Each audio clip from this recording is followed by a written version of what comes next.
Hey everybody, this is Burt from SoftTubes, and I'm here with another reaction. It's not a trailer reaction today, it's even a video game. This is a little video that's been posted up by Pixar on their YouTube channel called Toy Story Forever.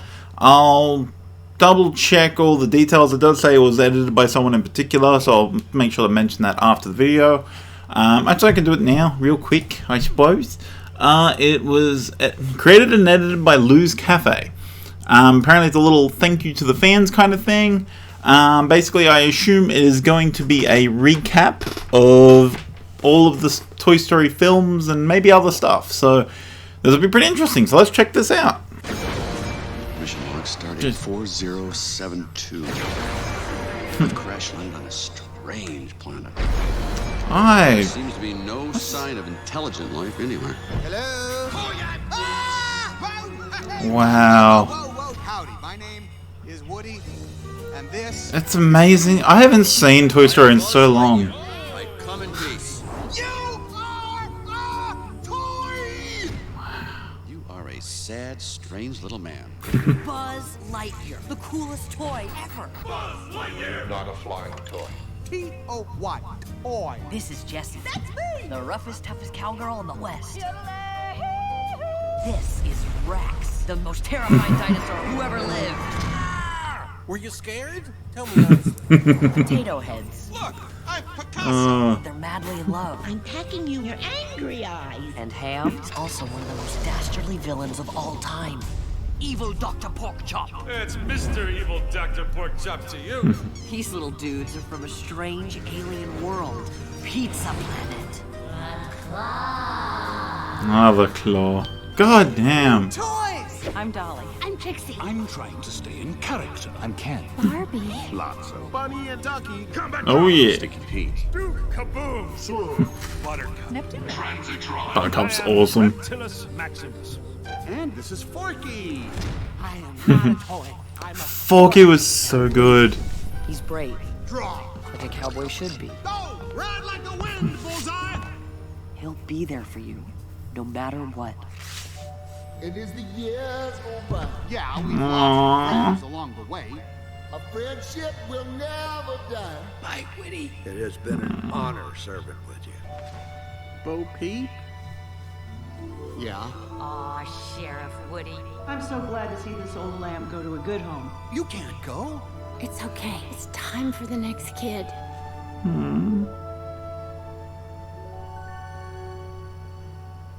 Bo? Wow! What are you doing here?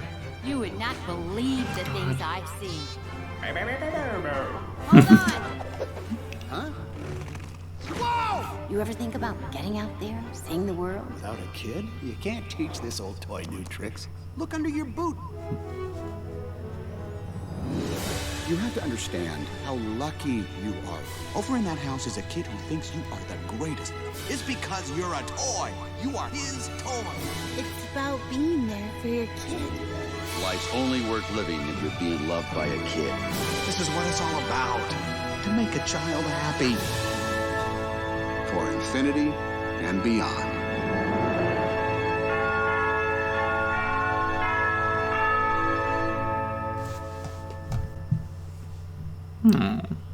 That was quite nice. Oh man, I really like that. I mean, it's obviously promotional because yeah, they got the movie out and stuff. But it's one of the, and it reminded me watching it. Like I talked about it in a review. That Toy Story 4 was a movie that, by all respect, I don't know anyone who really wanted it. Everyone I've talked to has always been like, I don't know, I was a little like, oh, that seems a bit. It just seems like, I don't know, like Toy Story 3 kind of ended things. I don't know if we really need it. It's pretty much a reaction I've seen from everyone, but when you actually watch it, it's a really good movie, and it actually, like, it just makes everything work better, and it's such a strange thing. I think Pixar, Pixar are a damn good company for making films. They're damn good at what they do. I think part of it is they've gotten to a point they have people that simply understand what it is they do. Because they do tend to make pretty much one type of thing. They make animated films mostly for children, but something that they do still try to make it that a adult typically enjoy it, and they try to have some sort of message or something going along the way. They have people that understand that now. Like, they understood it pretty well from the start. They've always done pretty well. Like, they've had some slips. I'm not a big fan of Cars. I especially don't like Cars 2 and 3. I don't think either of those two films are particularly great or worth it. I don't think Cars is overly worth it. I don't think Cars does anything special enough to warrant its existence, really.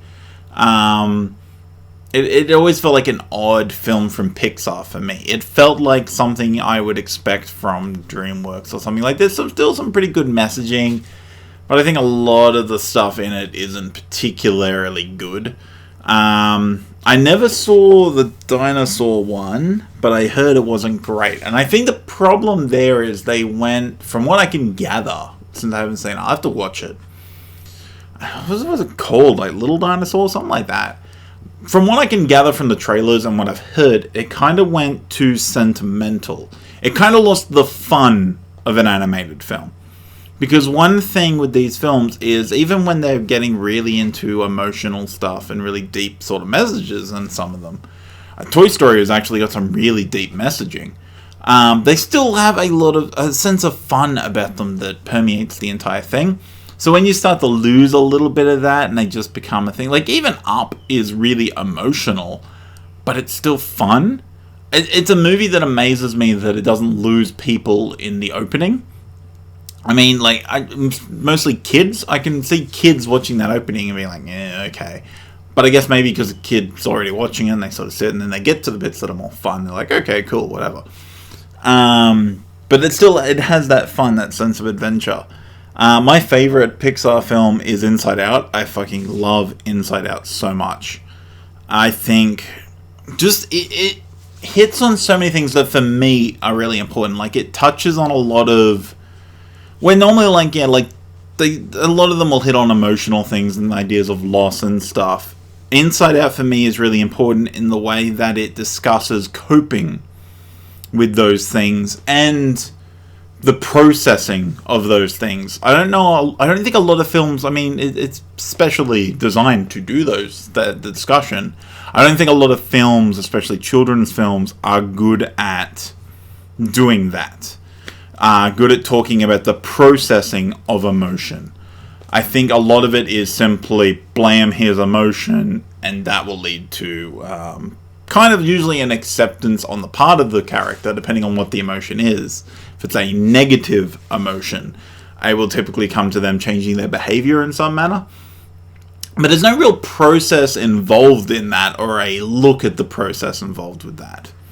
And I think Inside Out's really good because it starts talking about the idea that there aren't just good and bad emotions. That every emotion you feel is both good and bad. It is simply the amount of it that happens and in relation to what context. Sadness can be really crappy, but it also has a really important role in how you react to certain stimuli. Being angry is the same. Like, it's not good to be angry over everything, but it is still good to get angry. Anger actually can help deal with certain things and help relieve certain stresses and things like that. So I think it was a really good film for doing that. Toy Story, to me, is a good film, and especially because it's over such a long period, like it's 24 years, something like that. Yeah, like 24 years since Toy Story 1 came out, because 95. I think I talked about this in my review, how long it's been and stuff. But I think because it's covered that process, like they still understand each film they're making for children. So they have to basically make those films for children that may not have seen the other ones. Like, there's still a thing in Toy Story 4 that feels a little bit like, oh, you know what's come before this. But I think it still allows itself to be built up in a way that it's okay. Incredibles 2, that was kind of my problem with. It kind of felt like it was something really only meant for the people that saw it. I think kids can enjoy it, and they definitely do. But I don't think it was made for them as well. I think there are better films for children than Incredibles 2. because they were made for children, or at least with them in mind. It's one thing I always think about. Neil Gaiman talked about it with Coraline, and I think in relation to Graveyard Book. No, it wasn't Graveyard Book. It was Ocean at the End of the Lane. He was asked about how he writes, because it's Ocean at the End of the Lane is him writing a child's perspective for adults, and Coraline is him writing for children through a child's perspective. And his thing was like that he always makes sure that when he's writing for children especially, like that he's aware that other people are reading it. So when he writes for adults, he's aware that some younger readers might read it, and also, but when he's writing children's stuff especially, he's aware that older people will probably end up reading it, even if it's just reading it to their kids. So you still want something engaging for the adults in those situations. I think a lot of times that's where a lot of kids' movies go wrong. They don't do anything long-lasting. Cigarette Life with Pets is sitting there looking at me. Cigarette Life Pets 2, which I haven't seen. I might get around to seeing it at some point. But from the trailers and what I saw of Cigarette Life with Pets 1 and films like that, it suffers from that issue of it just wants to make a movie for children. So it does... It's this case of... There's nothing wrong with making a movie just for children. The problem is their understanding of children. And this isn't to say children won't enjoy these films, because they do. But they have a very, like, middle-aged executive perception of what children like and what children are. Because those films don't feel like they're a passion project for anyone involved. They're just like, it's a paycheck. And it's kind of that attitude and that mindset where basically they go like, this funny bit where the monkey beats up the rabbit, that will be good for kids. And there's no real thought put into it beyond that. There's nothing deep about it. So it's the kind of film that while a child can enjoy, it's not going to stay with them growing up. And I think that's, for me, one of the things, like, it's fine for kids to have, and anyone to have mindless entertainment. I think that's a totally good thing. It's an escape. That's part of what it's for. But I think it's really important to have media and entertainment that will stay with them. And is part of, because everything is part of you growing up, especially until you're like 16-ish, when your brain stops sort of developing as much. Or at least that's, from what I understand, still the understanding. But everything sort of builds into it. So if you can have things that can actually stick with someone and actually give a very clear reason of what it's doing, aside from just being like, ha ha ha, look at this, it's really important. I think that's where Toy Story has been really good as a franchise. Because, and talking about it in that term of growing up, so I would have been 5 when the first one came out. Because I'm pretty much like, because my birthday's right at the end of the year. And pretty much whatever year it is, like, that's almost my age, essentially. Like, the last letter number of the year is the last number of whatever age I am. So at 95, I was 5. It's 2019 now, and I'm 29.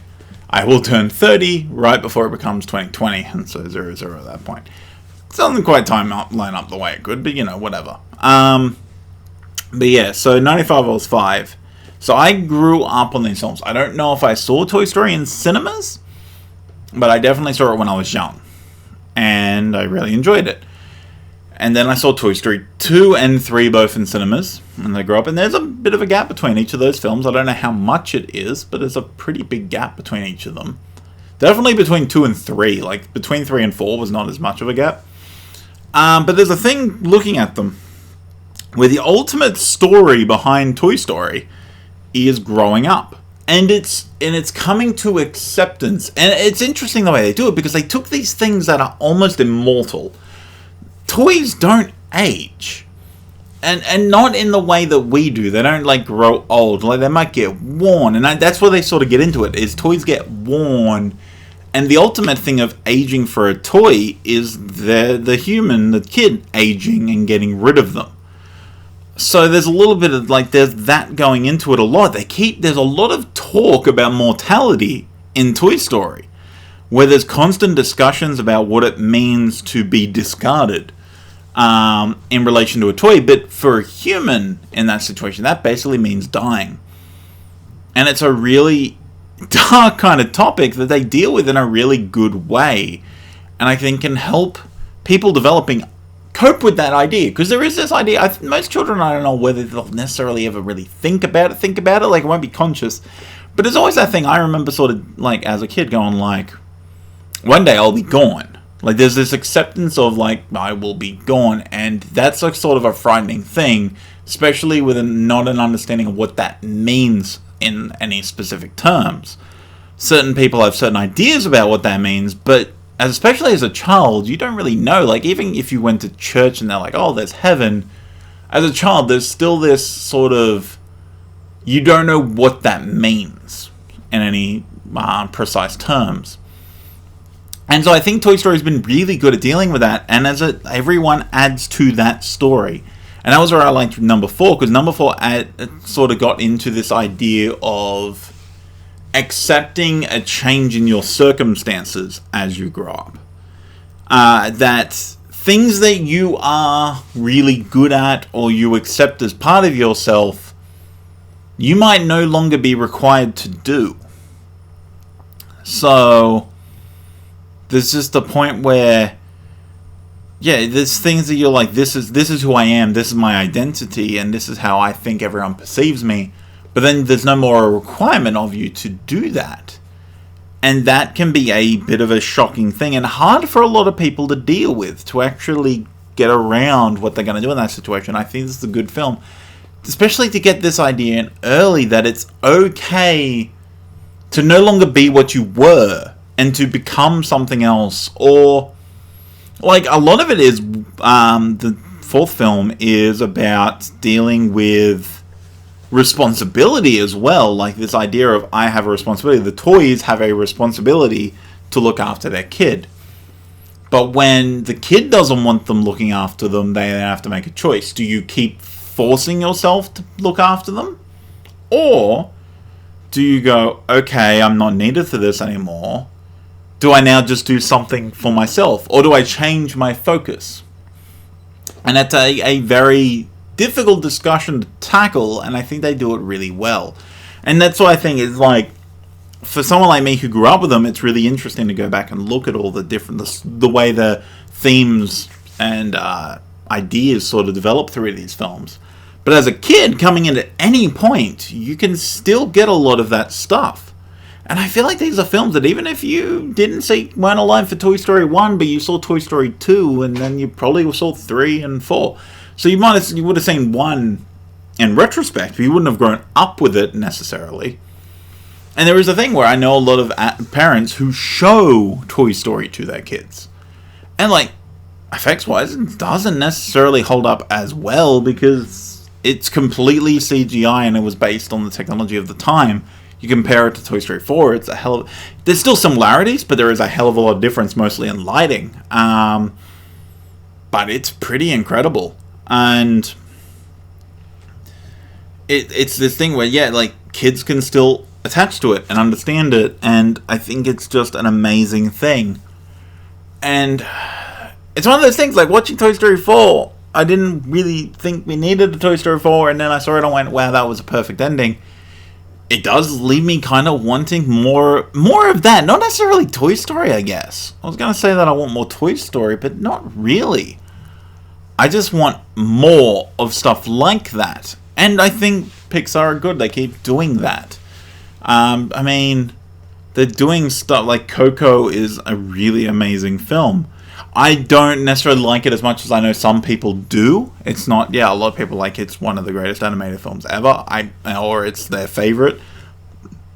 I'm not necessarily in that boat. I thought it was really good. It's a beautiful film. It looks amazing. But like I said, like, Inside Out is definitely my favorite of the Pixar films.